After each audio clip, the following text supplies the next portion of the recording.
Sebuah rahasia besar terungkap dari balik rumah Kapolres Bima Kota, bukan oleh pejabat, bukan pula aparat, melainkan seorang tukang kebun berusia 40 tahun.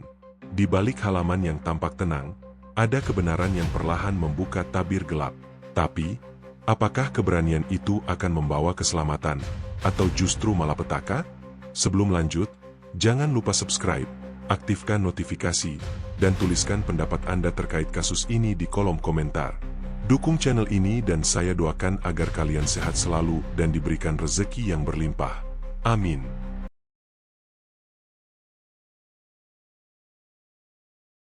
Angin sore selalu datang lebih dulu sebelum senja menyelimuti rumah dinas Kapolres Bima Kota. Ia menyusup pelan melewati pagar besi hitam yang menjulang tinggi, menggoyangkan dedaunan pohon mangga tua di halaman depan. Daun-daun itu saling bergesekan, menciptakan suara lembut seperti bisikan rahasia yang tidak pernah selesai. Matahari perlahan turun, meninggalkan warna jingga pucat yang menyentuh ujung atap rumah, lalu memudar di balik bayangan bangunan yang tampak dingin dan resmi. Di halaman itu, seorang lelaki berjalan perlahan dengan tubuh membungkuk ringan karena kebiasaan bekerja seharian. Namanya Joko. Pekerjaannya sederhana. Tukang kebun yang merawat rumput, menyiram tanaman, dan memastikan tidak ada daun kering yang mengotori halaman rumah pejabat kepolisian itu. Usianya sudah melewati kepala 3. Wajahnya dipenuhi garis tipis akibat panas matahari dan waktu yang bergerak pelan di kampung tempat asalnya. Joko datang setiap pagi sebelum aktivitas rumah dinas dimulai. Kadang saat langit masih gelap dan lampu jalan di luar pagar belum dimatikan. Ia membawa tas kain lusuh berisi sarung tangan, gunting rumput kecil, dan botol air minum. Tidak banyak orang berbicara dengannya. Para petugas yang keluar masuk rumah dinas hanya mengangguk singkat, seolah Joko adalah bagian dari latar belakang kehidupan yang tidak perlu dipikirkan terlalu lama. Bagi sebagian orang, Joko hanyalah pekerja kebun biasa, orang yang datang dan pergi tanpa meninggalkan cerita penting. Tetapi bagi rumah itu, Joko adalah saksi sunyi. Ia melihat hal-hal kecil yang sering luput dari perhatian orang lain. Cara lampu halaman dinyalakan saat malam, suara kendaraan yang berhenti terlalu cepat di belakang rumah, atau bayangan orang yang masuk melalui pintu samping ketika suasana sudah sepi. Beberapa tahun terakhir bekerja di sana membuat Joko terbiasa menundukkan pandangan ketika berpapasan dengan majikannya. Kapolres Bima Kota dikenal memiliki wajah yang jarang tersenyum. Suaranya tegas saat memberikan perintah, seolah setiap kata yang keluar dari mulutnya harus dipatuhi tanpa banyak pertanyaan. Namun Kapolres juga jarang menunjukkan kemarahan yang meledak.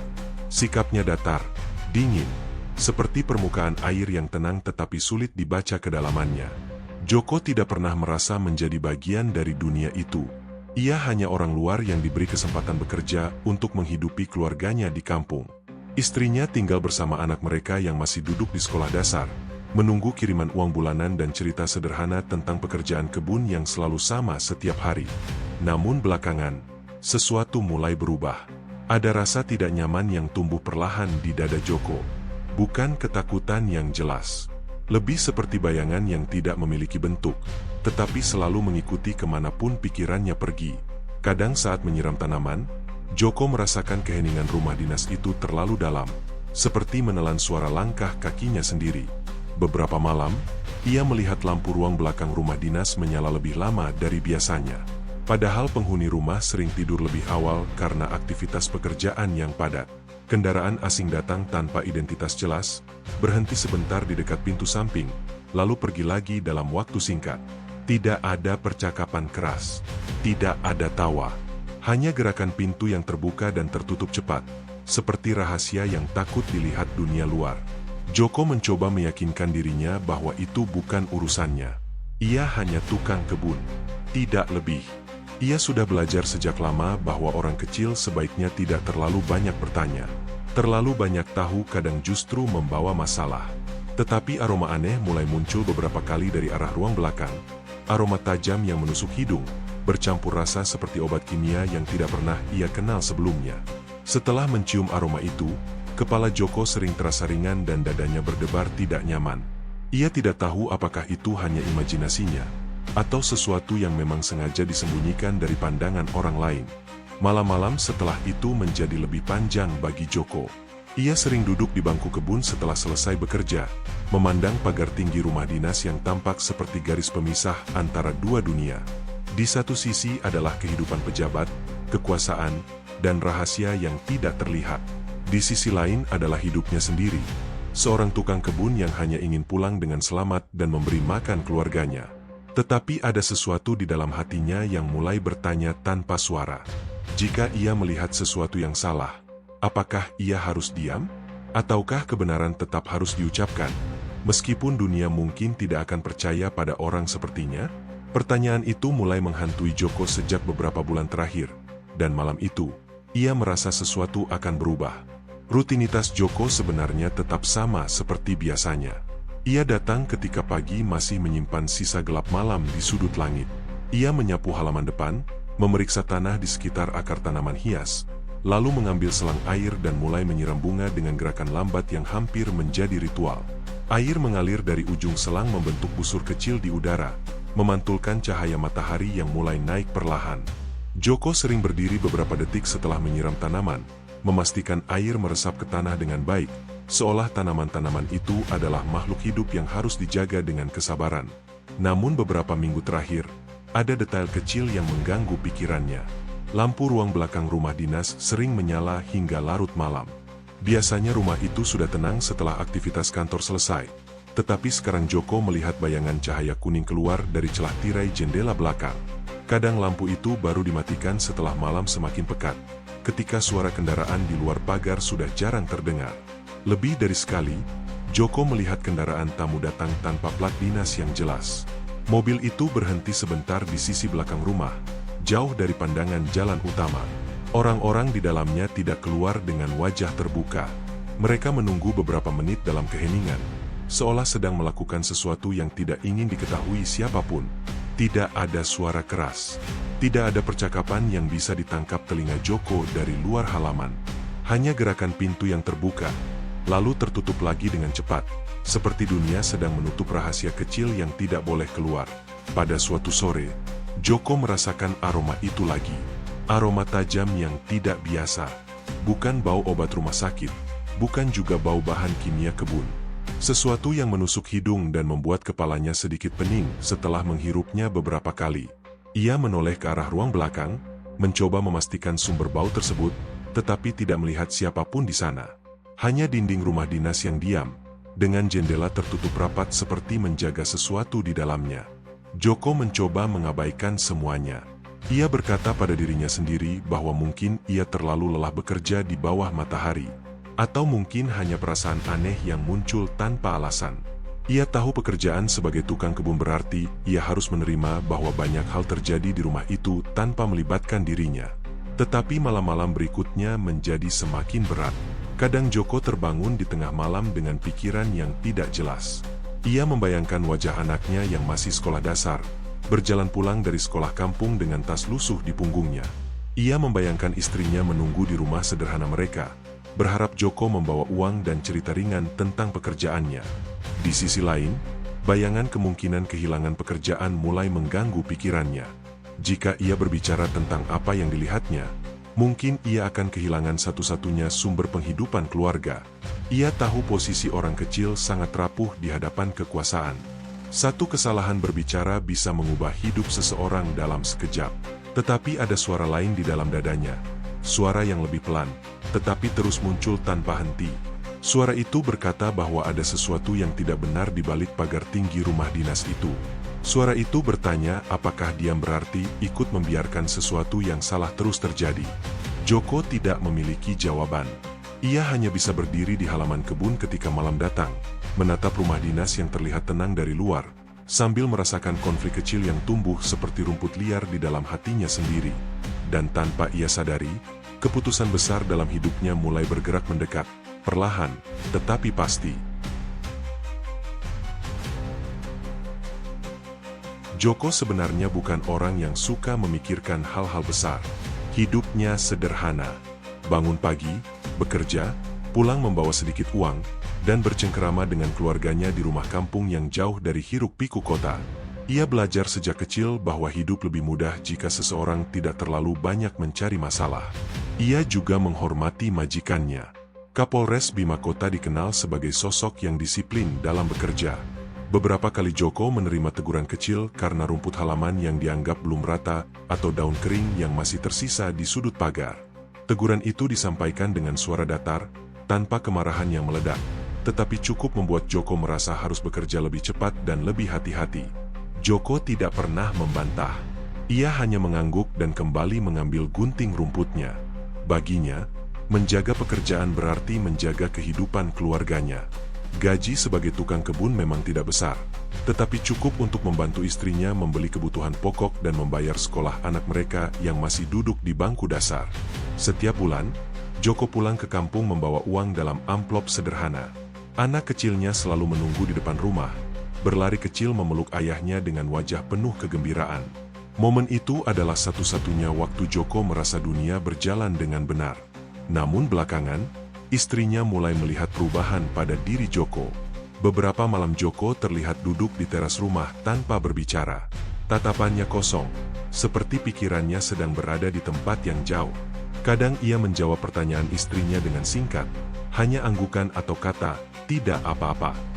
Istrinya pernah bertanya mengapa Joko sering terlihat gelisah saat malam tiba. Apakah pekerjaan kebun terlalu berat? Apakah ada orang yang membuatnya tidak nyaman? Joko hanya menggeleng pelan. Ia tidak ingin membicarakan aroma aneh itu. Ia tidak ingin menceritakan bayangan kendaraan asing yang datang diam-diam. Ia juga tidak ingin keluarganya terlibat dalam sesuatu yang belum ia pahami sepenuhnya. Tetapi rasa takut dan tekanan batin itu mulai menumpuk di dadanya seperti batu kecil yang terus bertambah berat setiap hari. Joko mulai merasakan ketegangan setiap kali mendengar suara mesin mobil berhenti di belakang rumah dinas. Telinganya menjadi lebih peka terhadap langkah kaki orang yang lewat di koridor samping rumah. Bahkan suara pintu yang tertutup cepat bisa membuat jantungnya berdebar lebih keras dari biasanya. Ia sering bertanya pada dirinya sendiri, apakah ia sedang membayangkan sesuatu yang tidak ada? Ataukah justru ia melihat sesuatu yang tidak ingin dilihat oleh orang lain? Di satu sisi, Joko ingin melupakan semuanya dan tetap bekerja seperti biasa. Hidup akan terasa lebih aman jika ia tidak ikut campur urusan rumah besar itu. Tetapi di sisi lain, ada perasaan aneh yang menekan pikirannya. Perasaan bahwa jika ia diam terlalu lama, mungkin sesuatu yang salah akan terus berlangsung tanpa pernah diketahui dunia luar. Pergulatan batin itu membuat Joko semakin pendiam. Ia tetap bekerja setiap hari, memotong rumput, menyiram tanaman, membersihkan jalan setapak dari daun kering. Tetapi gerakan tangannya kadang terlihat lebih lambat, seolah pikirannya sedang berada di tempat lain, memikirkan pilihan yang belum berani ia ambil. Malam itu datang seperti malam-malam sebelumnya. Udara terasa lebih dingin dari biasanya, dan rumah dinas Kapolres Bima Kota terlihat tenang dari luar. Lampu halaman sudah dinyalakan sejak sore, memancarkan cahaya kuning redup yang jatuh di atas rumput dan jalan setapak. Joko hampir selesai bekerja. Ia memeriksa kembali selang air yang telah digulung rapi di sudut kebun. Langkahnya pelan saat berjalan menuju gudang kecil tempat menyimpan peralatan kebun. Kepalanya sedikit menunduk, seperti menahan pikiran yang tidak ingin ia pikirkan terlalu lama. Ia hampir meninggalkan halaman rumah dinas itu ketika tiba-tiba teringat sesuatu. Lampu gudang kebun. Ia lupa mematikannya. Joko menghela napas kecil. Ia berbalik dan berjalan kembali melewati jalan setapak yang dipenuhi bayangan pohon mangga. Angin malam bergerak pelan, membuat dedaunan mengeluarkan suara gesekan lembut yang terasa lebih panjang dari biasanya. Saat sampai di dekat gudang, Joko melihat sesuatu yang membuat langkahnya berhenti. Pintu belakang rumah dinas sedikit terbuka, tidak lebar, hanya sekitar beberapa sentimeter, seolah seseorang lupa menutupnya dengan sempurna. Jantung Joko langsung berdetak lebih cepat. Ia berdiri diam beberapa detik, memastikan tidak ada orang lain di sekitar halaman belakang. Lampu koridor rumah dinas tampak redup, dan suasana di sekeliling terasa terlalu sunyi, seperti dunia menahan napasnya sendiri. Dengan gerakan hati-hati, Joko mendekat ke arah pintu tersebut. Ia tidak langsung masuk.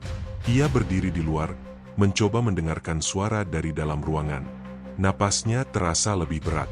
Tangannya sedikit gemetar, sesuatu yang jarang terjadi pada dirinya. Dari celah pintu itu, ia melihat majikannya. Kapolres Bima Kota duduk sendirian di ruangan yang hanya diterangi lampu meja kecil. Di atas meja tersebut terdapat beberapa benda yang membuat dada Joko terasa seperti dihantam sesuatu yang dingin. Benda-benda itu, kantong kecil berisi bubuk putih, alat hisap sederhana, dan sebuah korek api yang tergeletak di sampingnya. Tangan Kapolres terlihat gemetar ringan saat memegang salah satu benda itu, seolah sedang berusaha menenangkan sesuatu yang tidak terlihat oleh orang lain. Wajahnya tampak lelah, dengan mata yang memandang kosong ke arah meja di depannya. Joko merasa darahnya berhenti sejenak. Ia tidak mengerti harus berpikir apa. Dunia di kepalanya terasa seperti melambat. Suara detak jantungnya terdengar sangat jelas di telinganya sendiri.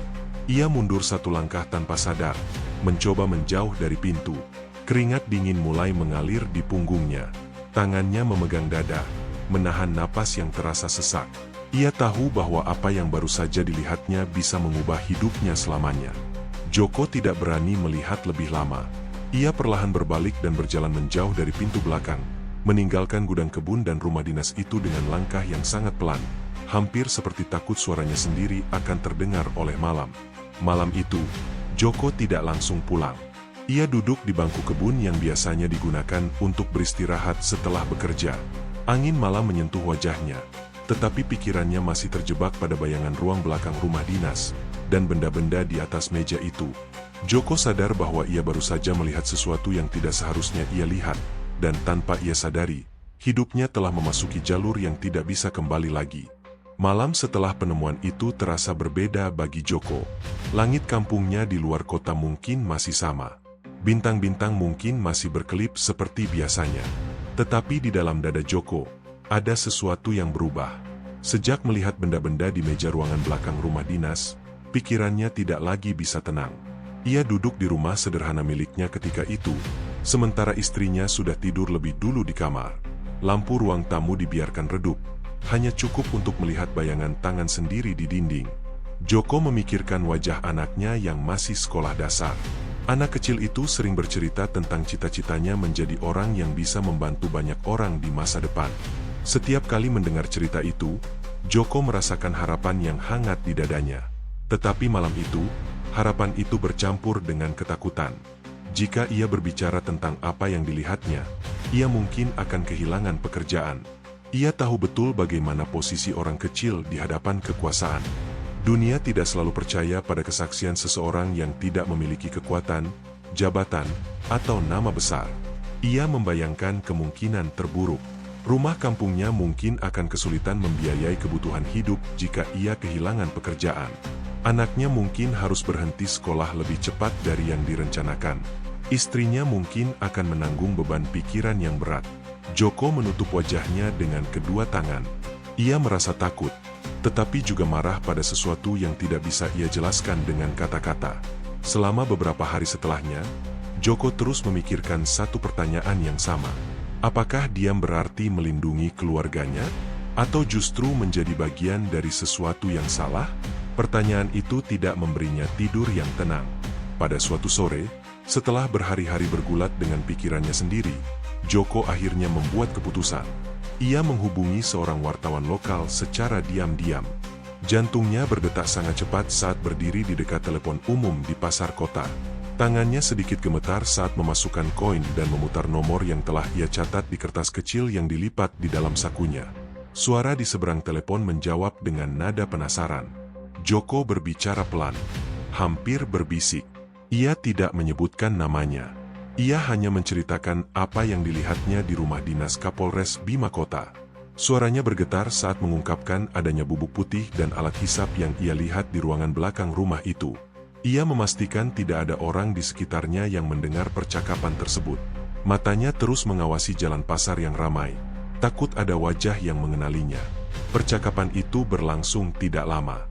Tetapi bagi Joko, percakapan singkat itu terasa seperti keputusan terbesar dalam hidupnya. Setelah menutup telepon, Joko berdiri lama di dekat telepon umum. Angin pasar membawa suara orang-orang yang berjualan, bercampur aroma makanan dan hiruk-pikuk kehidupan kota. Ia tahu, langkah yang baru saja ia ambil tidak bisa ditarik kembali. Pertemuan rahasia itu terjadi beberapa hari kemudian, di sebuah tempat yang jauh dari keramaian kota. Joko datang dengan wajah tertutup topi lusuh dan jaket lama yang biasa ia gunakan saat pulang kampung. Ia memastikan tidak ada orang yang mengikutinya sejak meninggalkan rumah. Di tempat itu, Joko bertemu dengan wartawan lokal yang sebelumnya ia hubungi melalui telepon umum. Tangannya masih sedikit gemetar saat duduk di kursi kayu sederhana, memikirkan bahwa satu percakapan ini bisa mengubah hidupnya selamanya. Dengan suara pelan, Joko mulai berbicara. Ia menceritakan apa yang dilihatnya di rumah dinas pejabat kepolisian Resor Bima Kota di Kota Bima.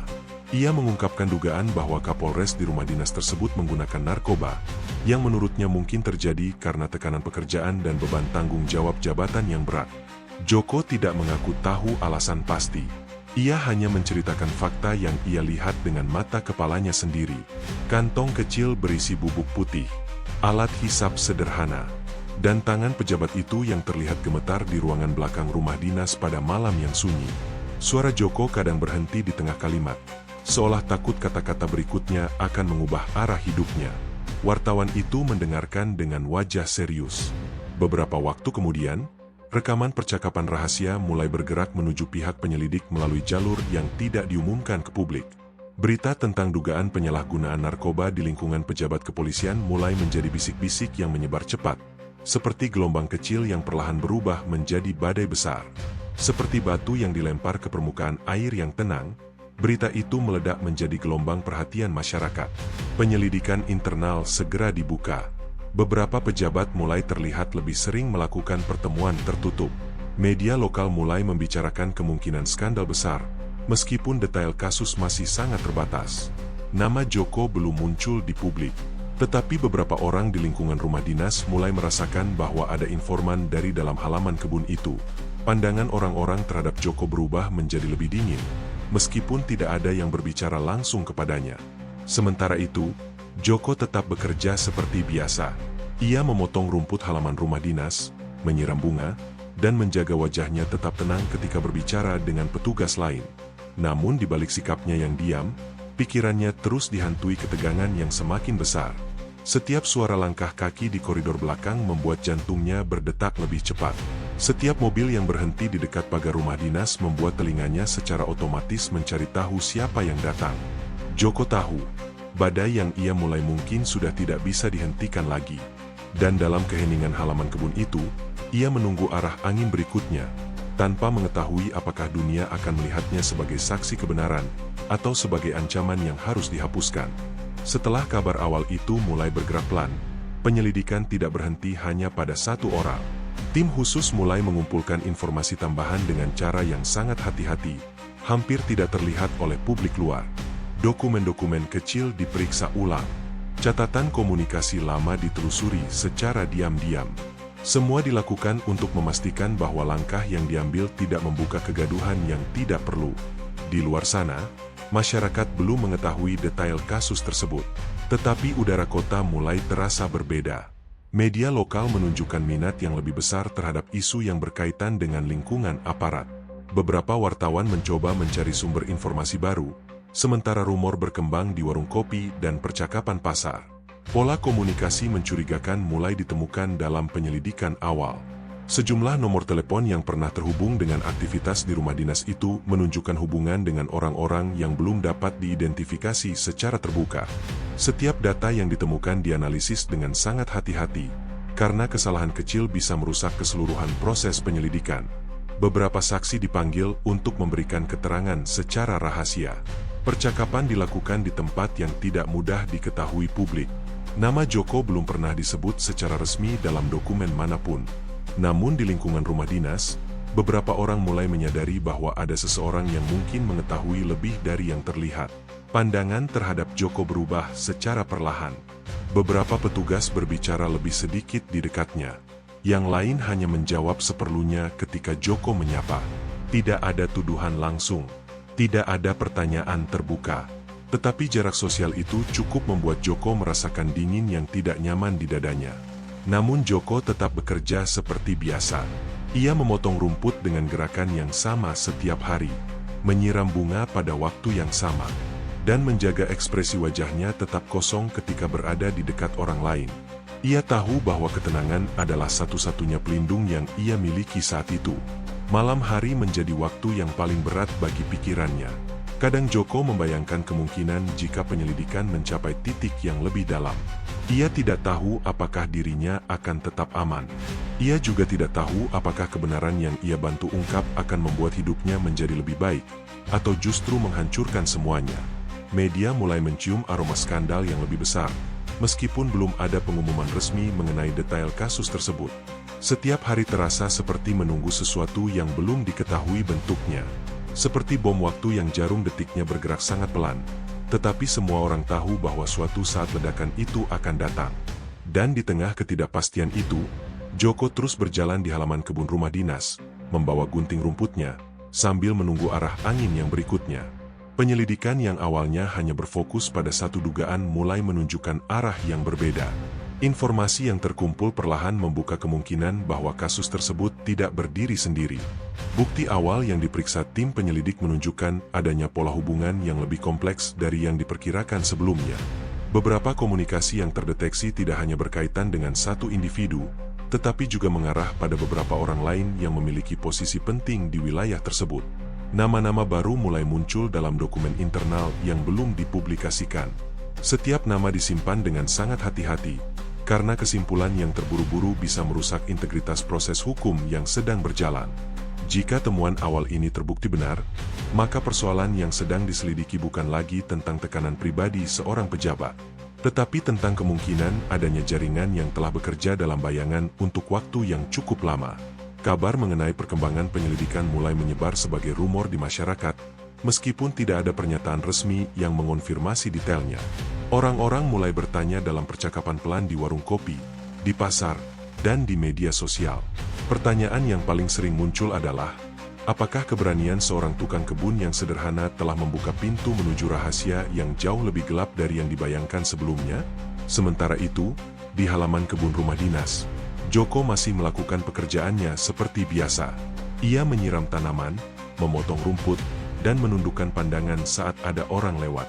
Tidak ada yang tahu bahwa di balik wajahnya yang tenang, hatinya sedang berusaha menerima kenyataan bahwa cerita yang ia mulai mungkin telah berubah menjadi sesuatu yang jauh lebih besar dari dirinya sendiri. Di kampung Joko, perubahan kecil mulai terasa setelah kabar tentang penyelidikan itu perlahan menyebar. Orang-orang yang dulu mengenalnya sebagai tukang kebun biasa kini melihatnya dengan cara yang berbeda. Beberapa warga memanggil Joko dengan sebutan orang berani. Mereka berbicara pelan saat menyebut namanya, seolah membicarakan seseorang yang berada di antara pujian dan ketakutan. Tidak semua orang berani mendekati Joko seperti sebelumnya. Ada juga yang memilih menjaga jarak. Ketika Joko pulang ke kampung, suasana rumahnya terasa berbeda. Anak kecilnya tetap berlari memeluknya seperti biasa, tetapi Joko dapat merasakan bahwa orang dewasa di sekitarnya sering memperhatikannya dengan tatapan yang sulit dibaca. Istrinya semakin sering menangis diam-diam pada malam hari. Ia takut sesuatu akan terjadi pada keluarga mereka. Dunia di luar rumah terasa semakin tidak pasti.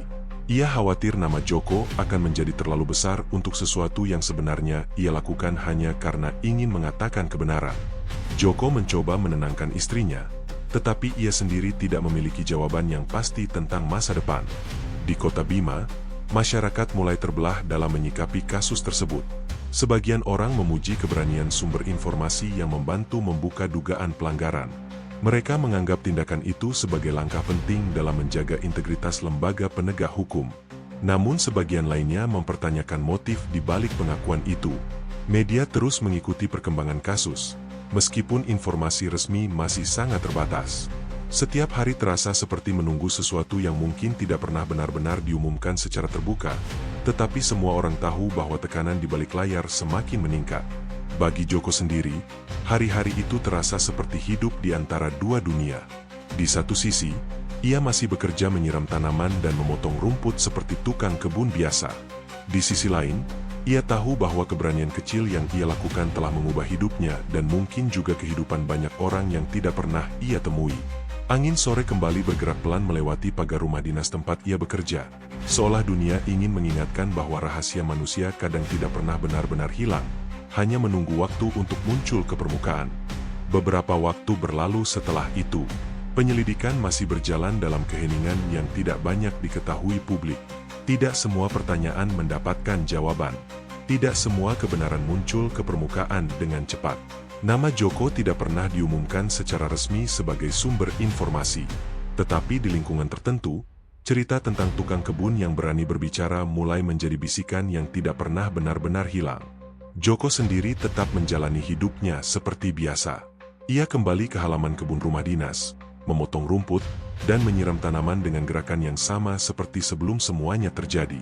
Orang-orang mungkin melihatnya sebagai pekerja kebun yang tidak berubah. Tetapi di dalam hatinya, Joko tahu bahwa dirinya sudah menjadi bagian dari cerita yang lebih besar dari kehidupan yang pernah ia bayangkan. Angin sore kembali bergerak pelan melewati pagar tinggi rumah dinas itu. Daun-daun pohon mangga bergoyang lembut, seolah tidak pernah mengetahui rahasia manusia yang pernah disaksikannya. Kadang Joko berpikir bahwa dunia mungkin akan melupakan namanya suatu hari nanti. Orang-orang akan kembali hidup dengan urusan mereka sendiri. Berita akan berganti dengan berita lain. Dan cerita tentang seorang tukang kebun mungkin akan menghilang perlahan seperti jejak kaki di tanah yang tertiup angin. Tetapi keberanian Joko meninggalkan sesuatu yang tidak mudah hilang. Ia mengingatkan bahwa kebenaran kadang tidak datang dari orang yang memiliki kekuasaan atau jabatan tinggi. Kadang kebenaran muncul dari suara kecil yang berani berbicara ketika orang lain memilih diam. Dan di halaman kebun yang sama, di bawah langit senja yang perlahan berubah menjadi malam, Joko terus bekerja, merawat tanaman, menjaga hidup keluarganya, dan membawa beban rahasia yang telah mengubah perjalanan hidupnya sendiri. Karena terkadang, perubahan besar tidak dimulai dengan teriakan dunia, tetapi dari satu langkah kecil, yang berani diambil oleh seseorang yang tidak ingin kebenaran tetap tersembunyi selamanya.